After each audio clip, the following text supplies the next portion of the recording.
Hello everyone, welcome to IAS Help Desk. Today we are going to see banking. In earlier classes, we have already discussed basics of economy, national income and monetary policy along with this year's interim budget. Very important for prelims, watch those videos. We have explained the complicated concepts in very easy language with lots of simple examples in those chapters. Now let's see banking. It is a vital financial system. Banking refers to business activities of accepting and safeguarding money owned by individual and entities and then using those funds to provide various financial services such as loan, credit and investment. तो bank का एक बहुत अहम role है economy में, क्योंकि वो एक इंडिविजुअल से लोगों से पैसे लेती है, उन पैसों को प्रोटेक्ट करती है, सेफगार्ड करती है और उसको फंड के तौर पे यूज करती है लोन देने के लिए, क्रेडिट देने के लिए और इन्वेस्टमेंट को बढ़ावा देने के लिए। क्योंकि पहले ज़माने में ऐसा होता था कि बैंक में लोग नहीं जाकर अपने पास पैसे जमा करते थे घरों में, लेकिन जब बैंकिंग सिस्टम डेवलप हुई तो लोगों को बैंक पे ज़्यादा यकीन होने लगा, विश्वास होने लगा और वहाँ पे बैंक में पैसे जमा करना लोग ज़्यादा सेफ समझते हैं। बैंक क्या करती है कि उन पैसों को जो जमा किए हुए हैं उनको फंड के तौर पे यूज़ करती है और अलग अलग चीज़ों में वो लगाती है, जैसे लोन, क्रेडिट और इन्वेस्टमेंट में। बैंक का रोल इसलिए भी अहम है क्योंकि एक फ्लो ऑफ मनी को फैसिलिटेट करती है, यानी एक जगह से दूसरी जगह मनी को फ्लो करवाती है। इंडिविजुअल और बिजनेसेस को हेल्प करती है ये कि पैसे को सेव करें, बोरो करें, इन्वेस्ट करें और एक फिनेंशियल ट्रांजैक्शन को बढ़ावा दें। Types of banking. Banking can be divided into 3 parts: core banking, retail banking and narrow banking. Now let's see what is core banking. Core banking refers to a type of banking services where client can access a variety of financial services through network of interconnected bank branch. यहाँ पे important है कि interconnected bank branches होते हैं core banking में, यानी एक branch दूसरा ब्रांच से लिंक्ड होता है। आप कहीं पर भी पैसा जमा कर सकते हैं, डिपॉजिट कर सकते हैं, विथड्रॉ कर सकते हैं किसी भी ब्रांच से। इसका फोकस होता है रिटेल बैंकिंग, यानी लेंडिंग, डिपॉजिट फोकस होता है। फंक्शन में कोर बैंकिंग में जो फंक्शन होता है लोन, मॉर्गेज, पेमेंट होता है। और सबसे बड़ी खासियत यह है कोर बैंकिंग की कि इसमें जैसा डिस्कस किया है कि किसी भी ब्रांच से आप लेन देन कर सकते हैं। इसमें एटीएम फैसिलिटीज होते हैं, ऑनलाइन प्लेटफॉर्म प्रोवाइड किए जाते हैं, मोबाइल एप्लीकेशन के थ्रू भी आप ट्रांजैक्शन कर सकते हैं और फिजिकल ब्रांच लोकेशन पे भी जाकर ट्रांजैक्शन कर सकते हैं। रिटेल बैंकिंग, रिटेल बैंकिंग को कंज्यूमर बैंकिंग भी कहते हैं या पर्सनल बैंकिंग कहते हैं। इसको इस हिसाब से डिजाइन किया जाता है कि फिनेंशियल सर्विसेज इंडिविजुअल कंज्यूमर को दिया जा सके, ना कि बिजनेस को। इसमें बहुत सारे फिनेंशियल सर्विसेज प्रोवाइड किए जाते हैं लोगों को, जैसे कि सेविंग अकाउंट हो गया, mortgage, personal loan, credit card, certificate of deposit, CD हम समझेंगे बाद में। इसका पर्पस ये होता है कि रिटेल बैंकिंग को इनेबल किया जाए इंडिविजुअल के लिए, ताकि वो अपने पैसे को मैनेज कर सके, क्रेडिट अवेल कर सके, यानी लोन लेना हो जब लोन ले सके और अपने पैसे को सिक्योरली डिपॉजिट कर सके। नैरो बैंकिंग, नैरो बैंकिंग एक कंसेप्ट है। बैंक अपने एक्टिविटीज को बहुत लिमिटेड रखते हैं सेफ और लो रिस्क इन्वेस्टमेंट के थ्रू, यानी कि बैंक रिस्की वेंचर्स में नहीं जाते हैं, जैसे कि लोन देना बिजनेसेस को या इंडिविजुअल को। इसमें इसका सबसे बड़ा पर्पस ये होता है कि इंस्टेबिलिटी को कंट्रोल करना, यानी डिफॉल्ट को कंट्रोल करना। इसलिए ये लोन देने से परहेज करती है इंडिविजुअल को। और ये जो बैंक है नैरो बैंकिंग, इसमें जो इन्वेस्टमेंट होता है वो होता है बहुत सेफ एसेट में, जैसे गवर्नमेंट बॉन्ड हो गया। इससे क्या होता है कि लोगों को एक स्टेडी इनकम मिलता है, साथ साथ इसमें रिटर्न भी बहुत कम होते हैं। जो नॉर्मल बैंकिंग होती है उसमें रिटर्न कंपेरेटिवली ज़्यादा होता है, लेकिन नैरो बैंकिंग में रिटर्न थोड़ा कम होता है, लेकिन इसमें रिस्क भी बहुत कम होता है, रिस्क ना के बराबर होता है, क्योंकि डिफ़ॉल्ट नहीं होता है। वो गवर्नमेंट सिक्योरिटीज में उसको इन्वेस्ट किए जाते हैं जो लोग पैसा जमा करते हैं, तो उसमें डिफ़ॉल्ट होने के चांसेस, यानी कि डिफ़ॉल्ट का मतलब ये होता है कि पैसा वापस मिले ही नहीं, जो लिया है वापस नहीं दे। तो ये चीज़ें चांसेस नहीं होता है गवर्नमेंट बॉन्ड में, क्योंकि गवर्नमेंट का गारंटी सिक्योर गारंटी कहलाता है। गवर्नमेंट अगर ली है तो गवर्नमेंट वापस। Functions of banking. बैंकिंग के बहुत सारे फंक्शन हैं, जैसे कि एक्सेप्टिंग डिपॉजिट, लोगों से वो डिपॉजिट लेते हैं, फिक्स्ड डिपॉजिट हो गया, सेविंग डिपॉजिट हो गया, providing loans, personal loan, home loan, car loan, अलग अलग टाइप के लोन प्रोवाइड करती है बैंक। फैसिलिटेट पेमेंट्स, पेमेंट जैसे इंडिविजुअल को के बीच में होता है, मुझे किसी और को पैसे भेजने हैं, या एक बिजनेस दूसरे बिजनेस को पैसे ट्रांसफ़र करती है, तो ये पेमेंट को फैसिलिटेट करती है। Issuing credit and debit card, credit और डेबिट कार्ड इशू करती है। फॉरेन एक्सचेंज सर्विसेज को प्रोवाइड करती है बैंकिंग। फॉरेन एक्सचेंज सर्विसेज में ट्रैवल और ट्रेड को बढ़ावा देने के लिए बैंकिंग जो करेंसी एक्सचेंज है उसको फैसिलिटेट करती है, सर्विसेज देती है, ताकि जो फॉरेन एक्सचेंज है उसको बाई किया जाए, सेल किया जाए। इलेक्ट्रॉनिक बैंकिंग सर्विसेज में बैंकिंग जो है वो सर्विसेज देती है, जैसे online banking, mobile banking, ATM facility.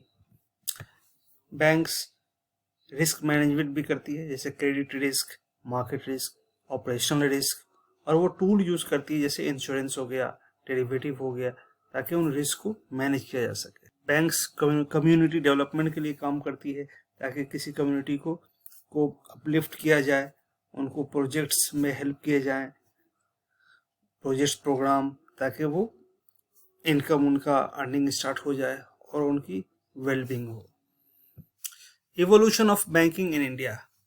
Banking system को जिस रूप और रंग में हम देखते हैं आज, वो हमेशा से ऐसा नहीं था। ये इवॉल्व हुआ है, ट्रांसफॉर्म हुआ है विथ टाइम। बैंकिंग में स्ट्रक्चर, फंक्शन और रेगुलेशन चेंजेस हुए हैं टाइम के हिसाब से।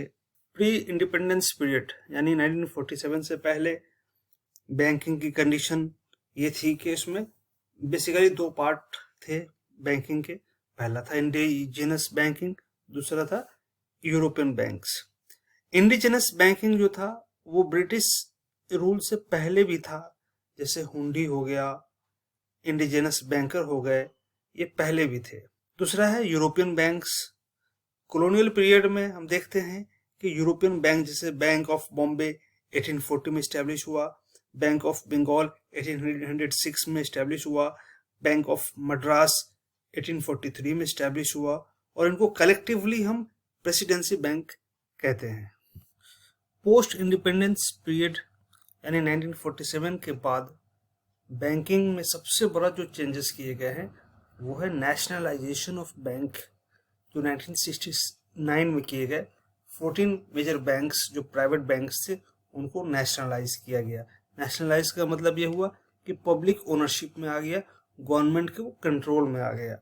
नेशनलाइजेशन से पहले ज़्यादातर वो प्राइवेटली ओन थे, यानी कि उनका जो मेन पर्पस था वो था प्रॉफिट मेकिंग, प्रॉफिट कमाना। और ये बहुत ज़्यादा प्रॉब्लम क्रिएट कर रहे थे, क्योंकि जो मेन पर्पस था उन बैंक्स का वो था कि कुछ इंडिविजुअल जो अमीर लोग थे उनके पॉकेट को भरना, उनके बिजनेसेस को आगे बढ़ाना, यानी नैरो पर्पस था बैंक का नेशनलाइजेशन से पहले। नेशनलाइजेशन के बाद जो मेन पर्पस था नेशनलाइजेशन करने का वो था वाइडर फाइनेंशियल इंक्लूजन, यानी कि बैंकिंग सर्विसेज घर घर पहुंचे, दूर दराज इलाकों में पहुंचे, रूरल एरियाज में पहुंचे, पुअर सेक्शन ऑफ पॉपुलेशन तक पहुंचे। फ्लो ऑफ क्रेडिट को कंट्रोल किया गया नेशनलाइजेशन के थ्रू, जैसे कि किसको लोन दिया जाए, किसको कम दिया जाए, किसको ज़्यादा दिया जाए। प्रायोरिटी सेक्टर्स को बढ़ावा दिया जाए, जैसे एग्रीकल्चर हो गया, स्मॉल स्केल इंडस्ट्रीज हो गया। एक्सपोर्ट को बढ़ावा देने के लिए बैंक का यूज़ किया जाने लगा। स्टेबिलिटी और कॉन्फिडेंस आया लोगों में बैंक के प्रति, लोग बैंक्स को लेकर ज़्यादा कॉन्फिडेंट फील करने लगे। वो फील करने लगे कि बैंक ज़्यादा सेफ है पैसे जमा करने के लिए, पैसे रखने के लिए, तो ये सबसे बड़ा बेनिफिट हुआ नेशनलाइजेशन का कि बैंकिंग को पब्लिक ओनरशिप के अंडर लाया गया। Liberalization and structural reforms 1990s। हम जानते हैं कि 1990s में एलपीजी आया, लिबरलाइजेशन, प्राइवेटाइजेशन एंड ग्लोबलाइजेशन। इसके तहत बहुत बड़े रिफॉर्म लाए गए इंडिया में। उन रिफॉर्म्स में बैंकिंग रिफॉर्म भी हुए और बैंकिंग में बहुत सारे चेंजेस किए गए, जिसमें सबसे पहला चेंजेस था कि बैंक्स के जो बहुत स्ट्रिक्ट रेगुलेशंस थे, रूल थे, उनको थोड़ा रिलैक्स किया गया, थोड़ा ईज किया गया। पर्पस था कि बैंक्स को और मॉडर्नाइज किया जाए। रिफॉर्म से पहले बैंक्स बहुत ज़्यादा हाईली रेगुलेटेड थे, इनमें कंपटीशन बहुत कम था। Government interest rate, branch expansion या एंट्री ऑफ न्यू बैंक्स को बहुत कंट्रोल करती थी उस समय। इसके वजह से बैंक्स में इनएफिशिएंसी आ गया, बैंक्स में लिमिटेड एक्सेस हुए, कि मतलब बैंक्स का एक लिमिटेड एक्सेस था सर्विसेज देने के लिए, स्पेशली गांव या दूर दराज इलाकों में। लिबरलाइजेशन के तहत गवर्नमेंट ने प्राइवेट और फॉरेन बैंक्स को अलाउ किया इंडियन मार्केट में। इससे कंपटीशन बढ़ा और जो एग्जिस्टिंग बैंक्स थे उनको भी फोर्स किया कि वो अपने सर्विसेज को इम्प्रूव करें ताकि वो कम्पिटिटिव रहें। एग्जाम्पल के तौर पे एचडीएफसी बैंक, आईसीआईसीआई बैंक, जो इंडिया के दो लीडिंग प्राइवेट बैंक्स हैं, वो इस्टेब्लिश हुए इस पीरियड में। साथ में जो रिफॉर्म लाए गए उनका मेन पर्पस था कि बैंकिंग की जो फिनेंशियल हेल्थ है और इफिशिएंसी है उनको इम्प्रूव किया जाए। जैसे कि एनपीए को इंट्रोड्यूस किया गया ताकि जो डिफॉल्ट है वो कंट्रोल हो सके। साथ में टेक्नोलॉजी और ऑटोमेशन भी लाए गए बैंकिंग में ताकि बैंक को कंप्यूटर से जोड़ा जाए, इलेक्ट्रॉनिक फंड ट्रांसफ़र हो, एटीएम को इंट्रोड्यूस किए गए। तो हम देखते हैं कि बैंकिंग जो रिफॉर्म हुए हैं लिबरलाइजेशन फेज में, उनका पर्पस था कि बैंकिंग को मॉडर्नाइज करना, कंपटीशन को प्रमोट करना, इफिशिएंसी को लाना और बैंकिंग सर्विसेज के एक्सेस को बढ़ाना। इसका सिग्निफिकेंट इम्पैक्ट हुआ इंडियन इकोनॉमी पे और इंडियन इकोनॉमिक ग्रोथ और डेवलपमेंट को बढ़ावा मिला आने वाले टाइम में 1990s के बाद। Introduction of technology and modern banking. Late 20th century में इंटरनेट बहुत तेज़ी से बढ़ने लगा, मोबाइल फ़ोन्स लोगों के हाथ में आने लगे। इससे ये फ़ायदा हुआ कि बैंकिंग मॉडर्नाइज होने लगी। इसमें EFT, electronic fund transfer introduce किए गए, एटीएम ज़्यादा से ज़्यादा एटीएम्स को लाए गए, ऑनलाइन बैंकिंग को बढ़ावा मिला, कोर बैंकिंग सॉल्यूशंस को फैसिलिटेट किया गया इस दौरान। Evolution of banking in India के अगले पार्ट में हम देखते हैं फिनेंशियल सेक्टर रिफॉर्म 1991। इसमें बहुत सारे कमिटीज बैठाए गए, जिसमें से एक नरसिम्हन कमेटी थी जिसने बैंकिंग रिफॉर्म के लिए बहुत सारे रिकमेंडेशन दिए, जैसे कि efficiency, transparency, risk management banking का। और इस रिफॉर्म मेजर्स में इंक्लूड था प्रूडेंशियल नॉर्म्स, डिस्क्लोजर स्टैंडर्ड और ग्रेटर कंपटीशन को लाने के लिए रिफॉर्म लाए गए इस दौरान। Regional rural bank and cooperative banks को फॉर्म किए गए। रीजनल रूरल बैंक को 1975 में फॉर्म किया गया ताकि बैंकिंग सर्विसेज को गांव और दूर दराज इलाकों में लेके जाया जाए। कोऑपरेटिव बैंक्स का बहुत पुराना हिस्ट्री है इंडिया में और ये बहुत सिग्निफिकेंट रोल प्ले करती है रूरल और अर्बन क्रेडिट स्ट्रक्चर में। रिसेंट ईयर्स में हम देखते हैं कि बैंकिंग में और ज़्यादा रिफॉर्म लाए गए, जैसे कि payment bank, small financial banks को इंट्रोड्यूस किए गए 2015 में। आरबीआई ने जो कंसेप्ट लाया पेमेंट बैंक और स्मॉल फाइनेंस बैंक का, इसलिए लाया है कि फिनेंशियल इंक्लूजन को बढ़ावा दिया जाए और ऐसे सेक्शन तक बैंकिंग को पहुंचाया जाए जो कि बहुत ही ज़्यादा कवर्ड नहीं हो पाए थे पहले, जैसे कि ठेला वाले, रेडी वाले। आज के डेट में आप देखेंगे कि हर कोई बैंकिंग का यूज़ कर रहा है, हर कोई पेटीएम, गूगल पे का यूज़ कर रहा है। तो 2015 बहुत बड़ा चेंजेस लाए गए। साथ में merger of public sector banks किए गए। ये किया गया ताकि consolidation of public sector banks हो सके, और इसका लार्जर पर्पस ये था कि बैंक को और रोबस्ट बनाया जाए। Nationalisation of banks in India, इसको हम दो पार्ट में डिवाइड करते हैं, 1969 और 1980। हम जानते हैं कि फर्स्ट फेज में बहुत सारे बैंक्स को, फॉरेन बैंक्स को नेशनलाइज किए गए थे 1969 में। सेकेंड फेज में यानी 1980 में 6 और बैंक को नेशनलाइज किए गए जो प्राइवेट बैंक थे पहले, ताकि गवर्नमेंट कंट्रोल को बढ़ाया जाए बैंकिंग सेक्टर में। जो फर्स्ट फेज ऑफ नेशनलाइजेशन था बैंकिंग का 1969 में, उसका पर्पस था social control and economic planning, priority sector lending, जैसे एग्रीकल्चर, स्मॉल स्केल इंडस्ट्रीज को ज़्यादा से ज़्यादा फंडिंग दिए जाए, reducing regional disparity, rural urban, और वन रीजन को अदर रीजन से जो डिस्पैरिटी थी उसको कम करने की कोशिश की गई, promoting social welfare, poverty alleviation के लिए, रूरल डेवलपमेंट के लिए काम किया गया, preventing concentration of economic power, ensuring stability banking में जो स्टेबिलिटी है उसको लाने की कोशिश की गई गवर्नमेंट कंट्रोल के तहत।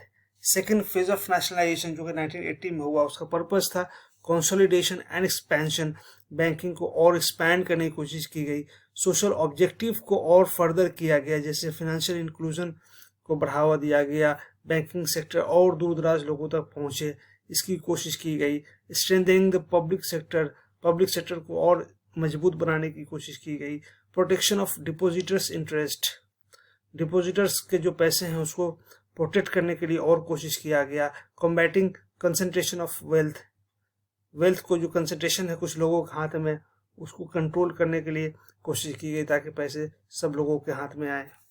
Reserve Bank of India, RBI. Reserve Bank of India एक सेंट्रल बैंक है इस देश का। इसका पर्पस है बैंकिंग सेक्टर को रेगुलेट करना।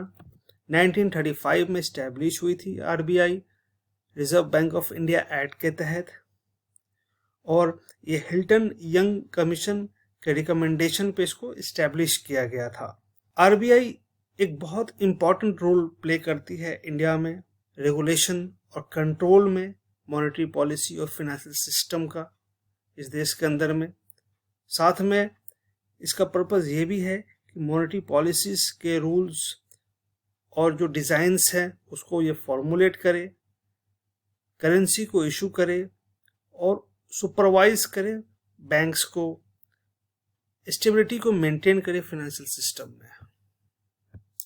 Objectives of reserve Bank of India. पहला ऑब्जेक्टिव है मॉनेटरी स्टेबिलिटी। आरबीआई प्राइस को स्टेबल करने की कोशिश करती है, इन्फ्लेशन को कंट्रोल रखने की कोशिश करती है एक्सेप्टेबल लिमिट के अंदर में। Currency issuance and management, RBI sole responsible है करेंसी नोट्स को डिज़ाइन करने में, प्रिंट करने में और डिस्ट्रीब्यूट करने में। आरबीआई फाइनेंशियल सिस्टम को रेगुलेट करती है, बैंकिंग को रेगुलेट करती है, इसका ऑब्जेक्टिव है ये। फिर development of financial market, RBI financial market को डेवलप करती है, जैसे कि money, government securities, foreign exchange market को ये डेवलप करने में हेल्प करती है। फाइनेंशियल इंक्लूजन को बढ़ावा देती है आरबीआई कि बैंकिंग सर्विसेज हर लोगों तक पहुंचे, ऐसे लोगों तक पहुंचे जिनके पास बैंकिंग पहले से पहुंची नहीं है, दूर दराज के इलाके में, रूरल एरियाज में बैंकिंग पहुंचाया जाए, ये ऑब्जेक्टिव है आरबीआई का। ऑर्गेनाइजेशनल स्ट्रक्चर, आरबीआई एक वेल डिफाइंड ऑर्गेनाइजेशनल स्ट्रक्चर के तहत ऑपरेट करती है। इसमें जो डिसीजन मेकिंग बॉडी है वो सेंट्रल बोर्ड ऑफ डायरेक्टर होते हैं, जिनका हेड आरबीआई गवर्नर होता है। सेंट्रल बोर्ड गवर्नमेंट के रिप्रेजेंटेटिव इंक्लूड करते हैं, इसमें वेरियस फील्ड से लोगों को सेंट्रल बोर्ड में लिए जाते हैं। साथ में जो गवर्नर है उसको सपोर्ट करने के लिए 4 डिप्टी गवर्नर्स को अपॉइंट किए जाते हैं, और हर एक डिप्टी गवर्नर का अपना अपना अलग अलग फंक्शन होता है, जैसे कि मॉनेटरी पॉलिसी, सुपरविजन और regulation. Functions of RBI, RBI के बहुत सारे फंक्शंस और रिस्पॉन्सिबिलिटीज हैं, जिसमें से पहला है monetary policy formulation. RBI monetary policy को फॉर्मुलेट करती है ताकि प्राइस की स्टेबिलिटी को मेंटेन किया जा सके और ग्रोथ को सपोर्ट दिया जा सके। इसके लिए बहुत सारे इंस्ट्रूमेंट का यूज करती है आरबीआई, जैसे कि repo rate, reverse repo rate, cash reserve ratio. इनसे वो मनी सप्लाई और इंटरेस्ट रेट को इन्फ्लुएंस करती है। Currency management, RBI sole issuer है करेंसी का। ये सप्लाई को मैनेज करती है, नोट्स के सप्लाई को।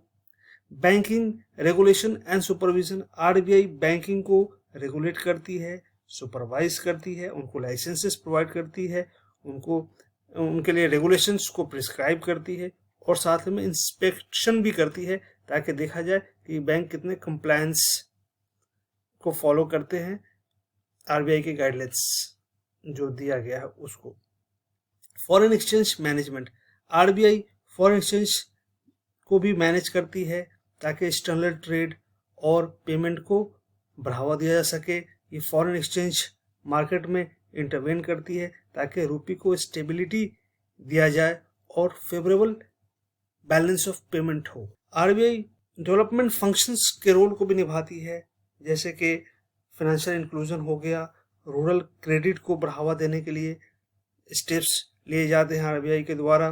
फिर आरबीआई बहुत सारे स्पेशलाइज रोल भी अदा करती है, जैसे कि जो अनबैंक्ड एरिया है वहाँ पर किस तरीके से बैंकिंग सर्विसेज पहुँचाया जाए।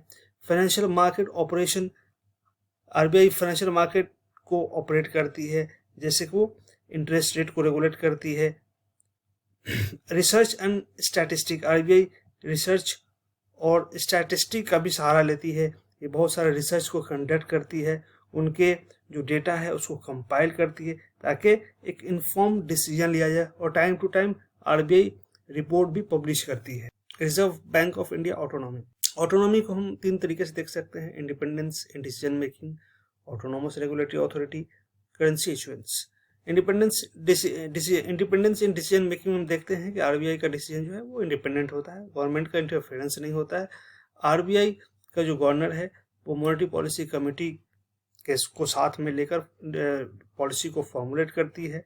ऑटोनोमस रेगुलेटरी अथॉरिटी के तौर पे हम आरबीआई को इस तरीके से देखते हैं कि बैंकिंग सेक्टर को रेगुलेट करती है, सुपरवाइज करती है और फाइनेंशियल इंस्टीट्यूशन को कंट्रोल करती है। करेंसी इशुएंस में भी ऑटोनॉमी है आरबीआई को, क्योंकि ये सोल अथॉरिटी है करेंसी नोट को इशू करने के लिए। जहां एक तरफ आरबीआई ऑटोनोमस बॉडी है, वहीं इस ऑटोनोमस बॉडी को बहुत सारे चैलेंजेस फेस करने पड़ते हैं। उन चैलेंजेस में पहला चैलेंज है गवर्नमेंट इन्फ्लुएंस। कई बार गवर्नमेंट का जो इन्फ्लुएंस है वो आरबीआई पे बहुत ज़्यादा होता है, जिसकी वजह से जो मॉनेटरी पॉलिसी जो डिसीजन होती है उसको लेने में आरबीआई को बहुत दिक्कतें होती हैं।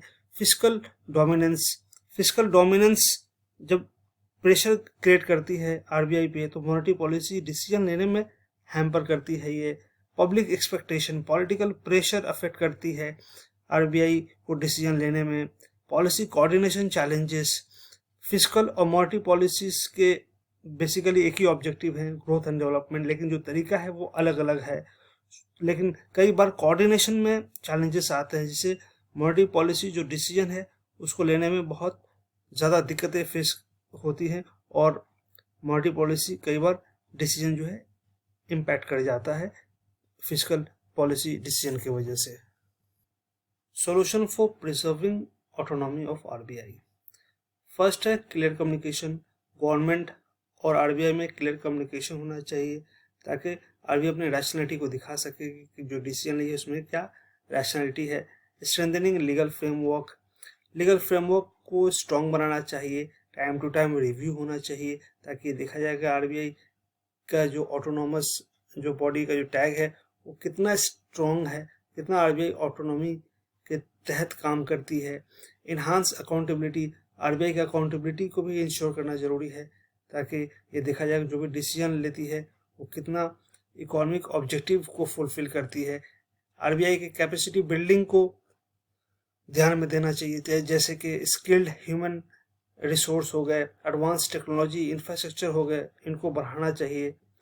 इंटरनेशनल बेस्ट प्रैक्टिसेस को फॉलो करना चाहिए, जो डेवलप्ड कंट्रीज में बेस्ट प्रैक्टिसेस हैं किस तरीके से उन कंट्रीज में सेंट्रल बैंक को स्ट्रॉन्ग बनाया जाता है, किस तरीके से ज़्यादा उनको ऑटोनॉमी दी जाती है। इस पे काम करना चाहिए। Collaborative approach, fiscal policy monetary policy के बीच में कोलैबोरेटिव अप्रोच होना चाहिए। गवर्नमेंट और आरबीआई के जो डिसीजन है उसमें कोलैबोरेशन होना चाहिए। इनके तहत हम आरबीआई को और ज़्यादा ऑटोनोमस बॉडी बनाने में हेल्प कर सकते हैं। तो यहाँ पे हमने बैंकिंग का फर्स्ट पार्ट कंप्लीट किया। बैंकिंग का सेकंड पार्ट जल्द ही आने वाला है, तो उसे भी आप लोग ज़रूर देखें। अगर हमारा वीडियो पसंद आया है तो उसे लाइक, शेयर और सब्सक्राइब भी करें। Thank you very much.